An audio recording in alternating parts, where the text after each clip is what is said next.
Uses of article. सबसे पहले uses of article में हम डिस्कस कर रहे हैं ए और एन। ध्यान से सुनना, अगर हमें ए और एन में से चूज करना है तो कुछ ऐसी चीजें हैं जो हमने स्कूल टाइम पे सुनी होती हैं और आज आपका एग्जामिनर उन्हें फॉलो नहीं करता है।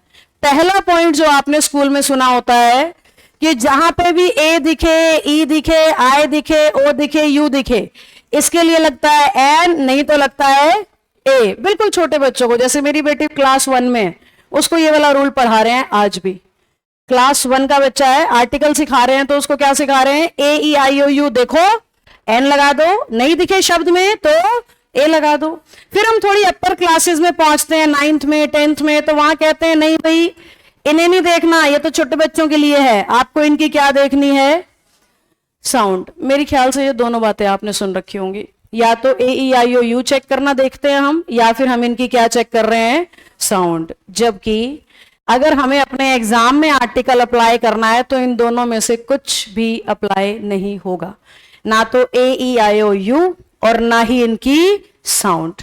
अगर हमें एन लगाना है, आपके पेपर में एन लगाना है, एसएससी के एग्जाम में एन प्लेस करना है, तो इंग्लिश कह रही है आपको इंग्लिश वॉवल्स नहीं, आपको कौन से वॉवल्स देखने हैं, हिंदी वॉवल्स। और हिंदी वॉवल्स की साउंड इंग्लिश के शब्द में देखनी आनी चाहिए।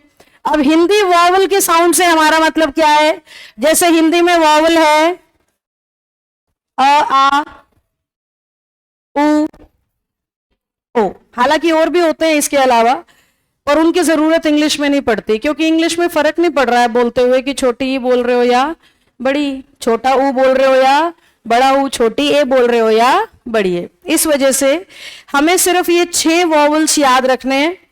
अगर इन 6 वॉवल्स की साउंड किसी इंग्लिश के शब्द में आ रही है तो आपने लगाना है एन, और अगर नहीं आ रही है तो आपने लगाना है ए। तो सिंपल सा नियम क्या तैयार हो गया, ना तो ए ई आई ओ यू को देखना है, ना इनकी साउंड को देखना है। साउंड देखनी जरूर है, पर कौन से वॉवल्स, हिंदी के वॉवल्स, और वो भी सारे याद रखने की जरूरत नहीं है, सिर्फ ये 6 याद कर लो।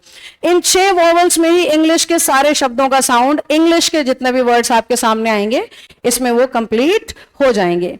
ये साउंड आते ही आपने आंसर एन ले लेना है, ना आते ही आपने आंसर ए ले लेना है।